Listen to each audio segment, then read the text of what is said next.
Not few of people dreaming to be an entrepreneur and enjoy their life with passive income.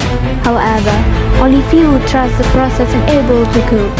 Here is the story of Puan Roshikin Miti Nazri, owner of Lokoi Lokoi restaurant and cafe located in Kuala Kangsar. 34 years old married woman with 3 beautiful daughters. Higher education woman with bachelor's in business administration got discovered in Wanita Hari Ini magazine for the success of selling somebody online. She's very passionate in what she's doing, have a very high skill in leadership and knowledgeable. Here, we bring you the story of this superwoman.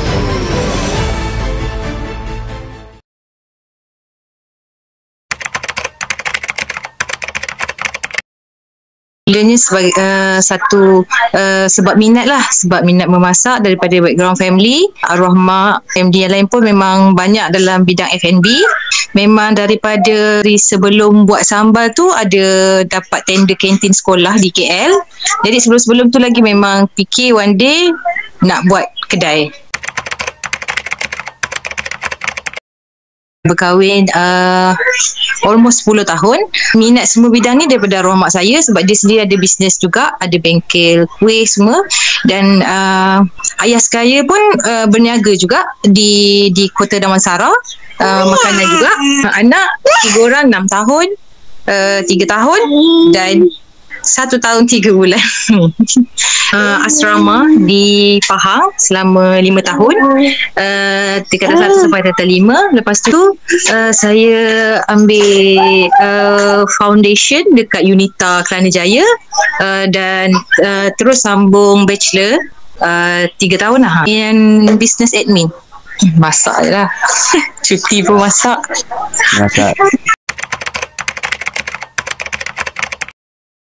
Saya punya leadership style lebih kepada coach lah.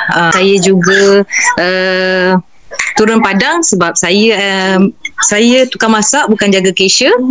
Saya juga masak bersama-sama staff saya. Style saya mungkin bukan orang kata panggil apa, bossy kot. Tak. Sebab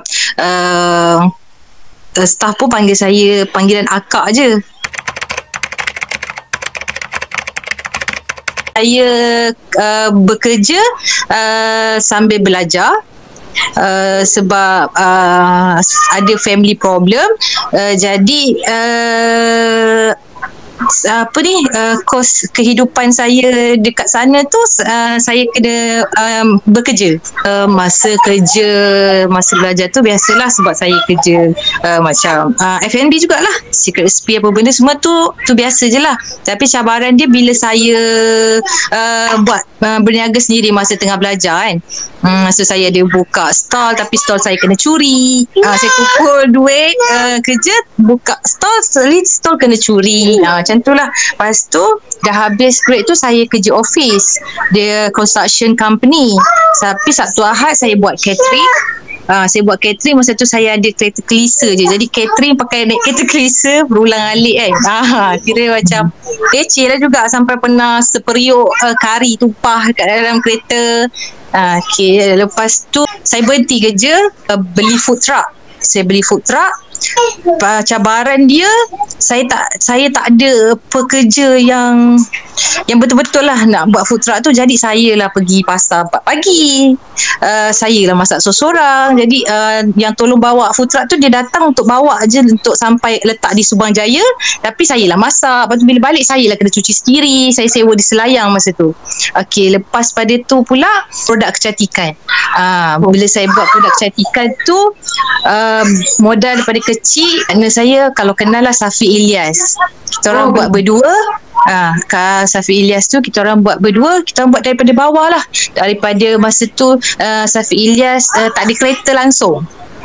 Saya jadi kereta. Jadi saya yang bawa dia ke sana sini, pergi kilang semua. Potong kotak, potong stiker, beli bahan, kita orang buat berdua. Memang sangat penat. Cuma yang produk cantikan ni dia cepat sikit jadi dia. 6 bulan kita orang agak meletup lah. Tapi saya buat dengan dia dalam masa 2 tahun je lah. Sebab lepas tu saya kahwin. Saya kahwin, saya buat tender kantin sekolah di sekolah Sri Aman, sekolah kluster. Cabaran dia kluster pula dekat PJ kan, kat situ anak-anak orang kaya. Jadi kita tak boleh buat mi goreng, nasi goreng biasa tak ada.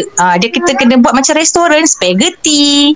Jadi cabaran dia tak boleh nak jual mahal sangat, tapi menu tu kena dengan tekak diorang. Kalau tidak, diorang tak turun, diorang akan order daripada luar, McD, KFC.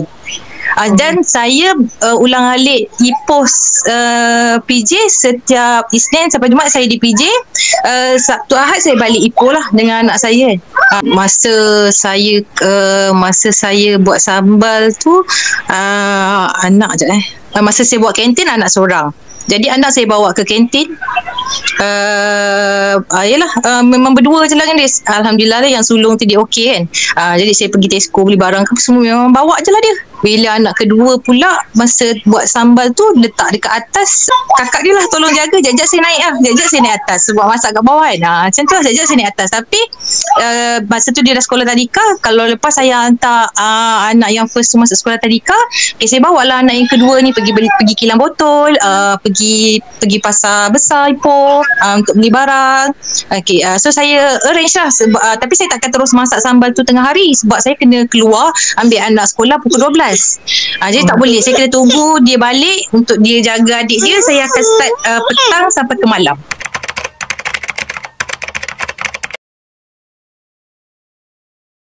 Pendekatan saya rasa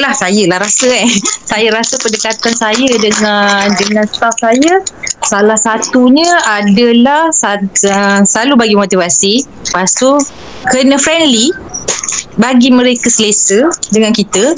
Jangan orang kata, lepas tu jadi good listener. Kalau yelah apa-apa masalah kita cuba dengar kan. Dan juga mungkin kalau bos ni, kalau kita tengok kadang-kadang ada satu macam ni, bos ni kalau kita tengok watak dia pun kita tahu bos kan. So saya rasa benda tu tak ni lah dengan saya. Orang kata body language kita kadang kita boleh tengok kan, muka bos ketak je tu kan. Pada saya benda tu tak berapa setuju. Saya tak berapa setuju benda tu. Kena open minded, kena saling respect. Walaupun orang cakap walaupun kita majikan kan dengan staff kan, sebenarnya kita saling memerlu. Kalau staff tak ada, company tak berjalan. Dan kalau company tak ada, staff pun tak ada kerja kan. Sebenarnya saling memerlukan. Tapi yang penting sebenarnya adalah communication lah. Ada serta-serta benda yang macam kita orang ada group kan. Ada serta-serta benda kita boleh cakap kat dalam group. Ada serta-serta benda yang kita kena cakap face to face, personal. Dan saya lebih mungkin tak tahulah orang suka ke tak, tapi saya mungkin lebih ada jaga personal lah. Kalau macam sakit ke, saya sangat sibuk lah pergi klinik lah apalah, sampai kalau dia tak pergi klinik saya pergi bawa. Saya rasa saya lebih konsep lebih kurang macam family lah. Macam family. Aktiviti bulanan adalah meeting setiap bulan.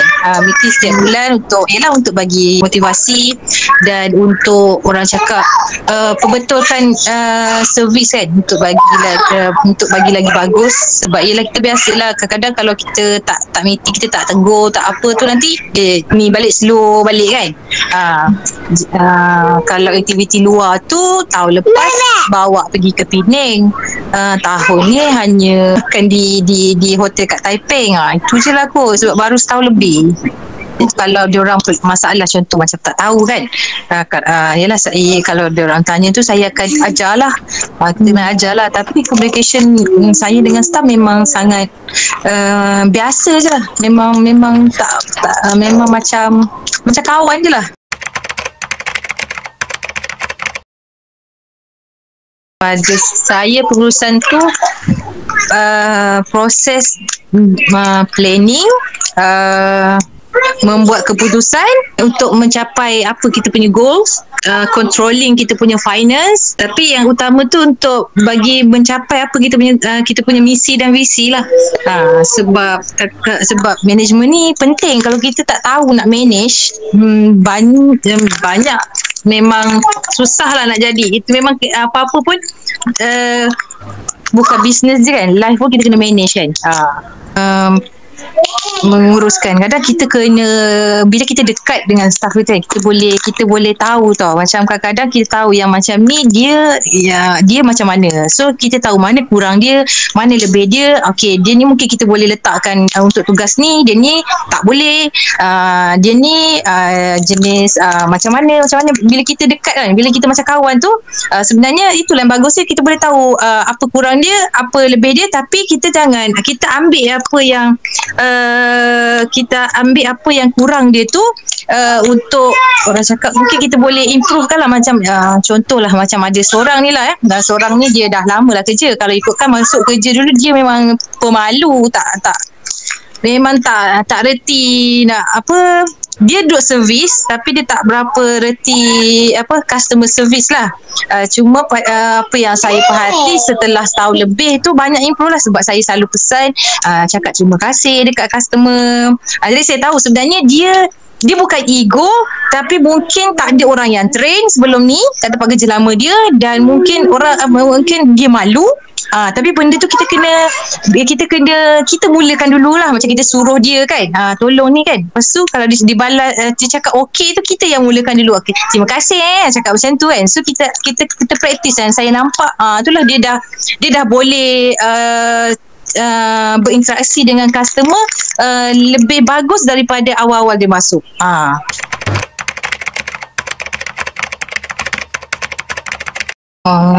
Kalau ikut sekarang, jujurnya sekarang ni diri tu tepikan lah.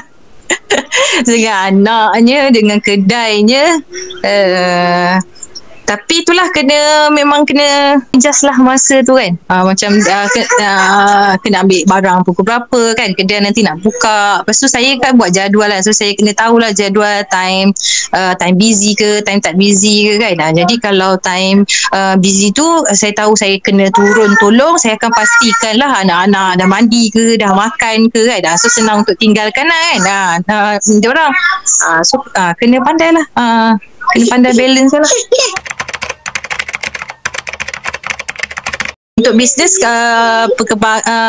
plan kita orang, kalau boleh kita orang nak banyakkan branch. Satu lagi tengah dalam pembinaan, mungkin insyaAllah lah tahun depan siap.